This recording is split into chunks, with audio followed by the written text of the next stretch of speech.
Robocop Rogue City is a first-person shooter based on the Robocop franchise. This game takes place after the second movie, which means that they are trying to eliminate that third one from everyone's memory. Essentially, you pick up the reins as Murphy, Alex Murphy, who is now Robocop, and you're just taken to the streets and you are shooting up bad guys. It's a pretty basic first-person shooter at its core, where you use pretty much you just use the first weapon they give you, the Auto 9, and you essentially build off of that weapon like an RPG almost, and essentially your goal is to make the Auto 9 the only thing you want to use. There are other weapons you can pick up in the game, like pistols, machine guns, shotguns, grenade launchers, but towards the end of the game, I was only using that starting pistol because you get these little chip boards that you put into it, and you can up the damage for it. You can upgrade it to have unlimited ammo, full auto magazines, extra gore, extra damage, extra critical hit damage, stuff like that. So it's a pretty cool system, though, because you're not just putting chips on this board willy-nilly. There is a rhyme and reason for it, because there are some pathways that give you negative attributes, and you want to try and get away from those. So it's a really interesting puzzle to put the right chips in the right places so that you get the maximum amount of damage, you get the maximum amount of connections to good things and not bad things.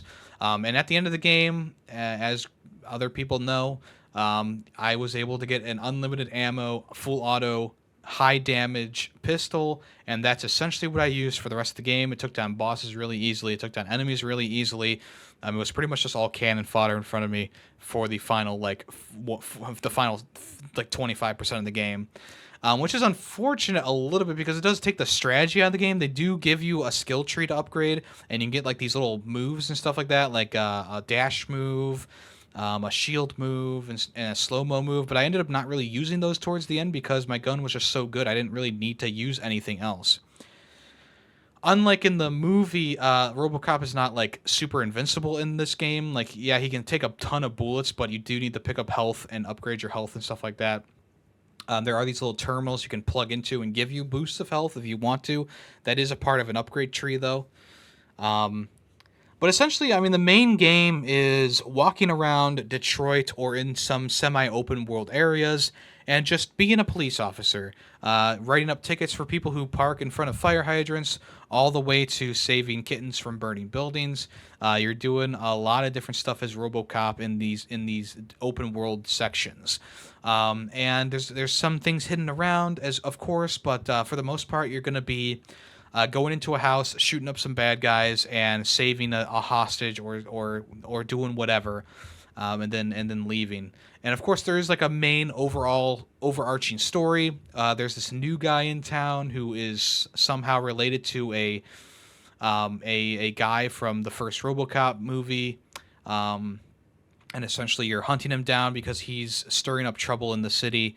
And yeah, that's pretty much. I mean, what more can I possibly say about the story in this game? It's a pretty basic one, but it's got that '80s flair to it that kind of makes it kind of nostalgia fueled, I guess. It definitely feels like a RoboCop movie in a lot of ways, but it also still feels like a low budget indie game as well, which this is an indie game at its core, so I try not to be as harsh about things like, well, the open world isn't as fleshed out as I would hoped, or oh, the music doesn't play enough varied tracks or something like that. Like, I try to be fair because in the end it is like a pretty ambitious indie title, based off of a pretty big property. People love RoboCop. I mean, maybe not as much anymore, but RoboCop is still a pretty big name.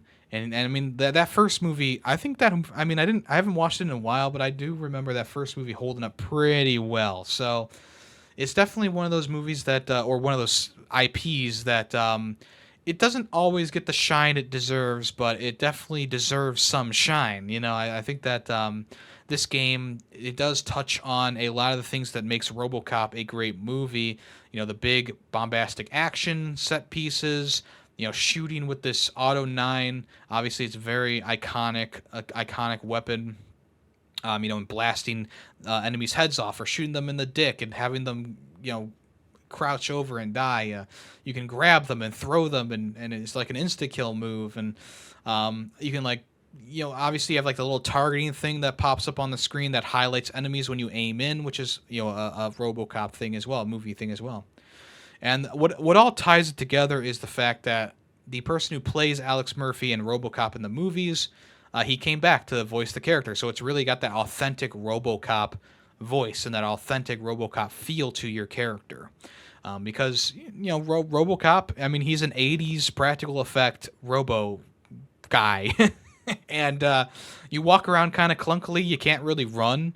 So there's some sections of the game where you're like running across a city, but it's like really slow running, which can be a bit annoying. The other thing is like Alex Murphy, the guy who does Alex Murphy's voice, put so much work and passion into it. Everyone else around him just feels like they're phoning it in. They definitely spent the majority of the budget on getting him to do the voice lines and the voice work for the game, because the side characters and the other characters you meet in the game are just flat as hell voice acting, poor voice acting, uninteresting voice acting. And it's just unfortunate because when you play a game like Terminator Resistance, which is their last game they worked on, it's like, yeah, it's got that like Terminator vibe to it, but the voice acting isn't good, which kind of makes it, kind of funny at times, right? But in RoboCop, you have such a good centerpiece, and it just makes everything else around it look worse, in my opinion. And that's why I don't feel like it's just one of those things. Is like, yeah, it definitely shows more the cracks more than like a Terminator Resistance game, because Terminator Resistance is like a fairly good game. It just has terrible voice acting, and they took a lot of the same people who worked on that game and put them into this game, and it's just one of those things. It's like it's more obvious. It's not funny per se in this one. It just is kind of grating, So, even though I do really like this game, it's got pretty good first person shooter mechanics. It's got some of that cool level up kind of RPG stuff in there.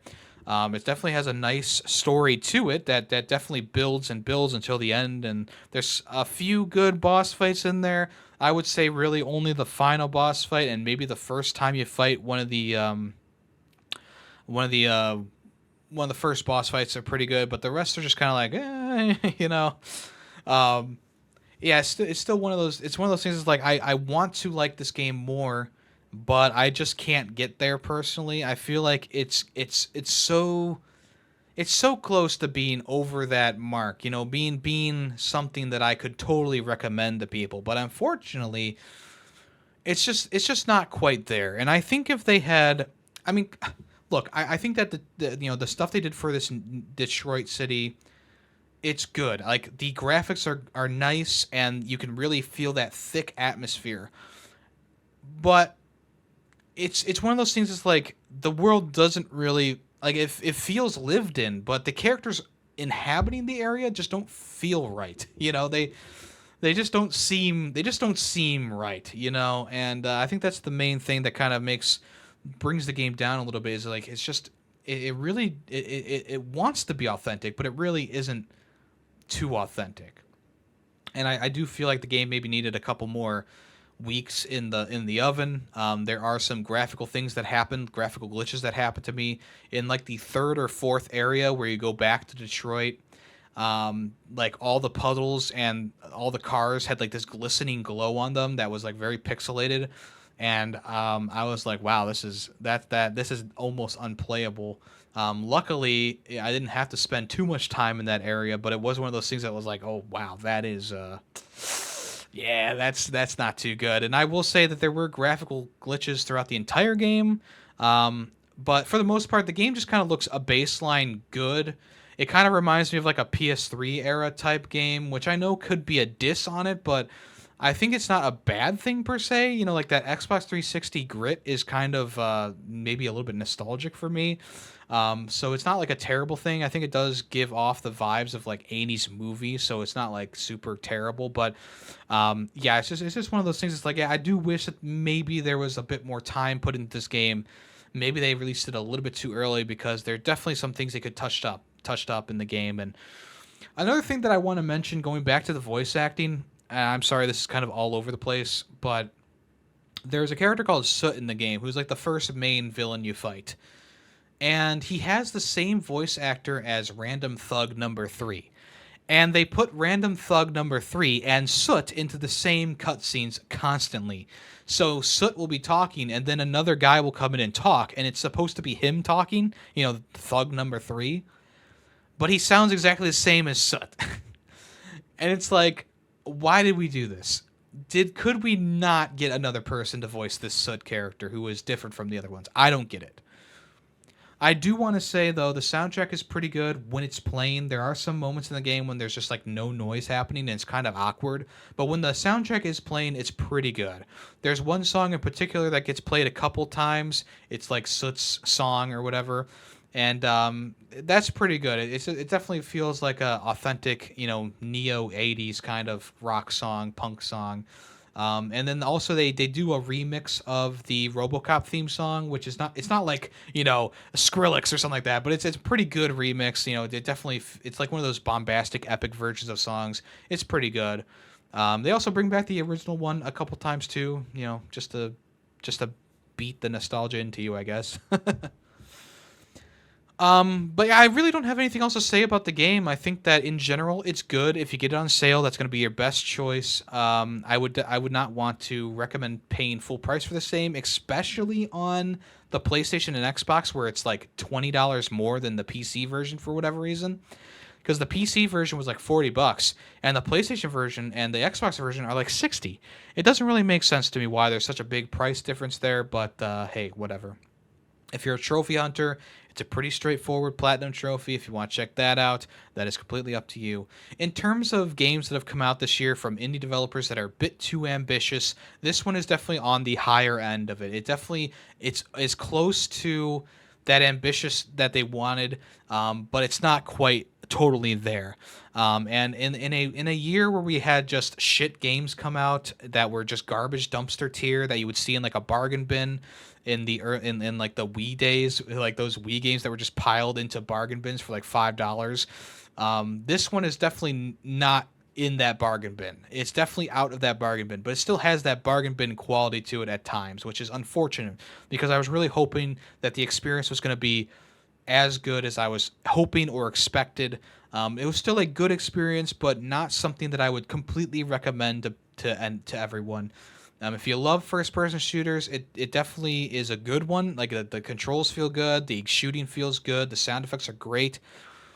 But in terms of like story and voice acting and open world stuff, it's just kind of lacking in those key areas. And of course, it's not as ambitious as the Terminator game they made, but it's still like you definitely see the ambition in there for what they were trying to go for, and it just does not completely reach that height that I want it to, which is unfortunate. So, all in all, RoboCop Rogue City gets a nice, solid 3 out of 5. It's pretty average. It's got some good elements to it, but it's also got some bad elements to it. And I want to say the one-liners in the game, great. They definitely kicked up the nostalgia when RoboCop was talking and he did his one-liner.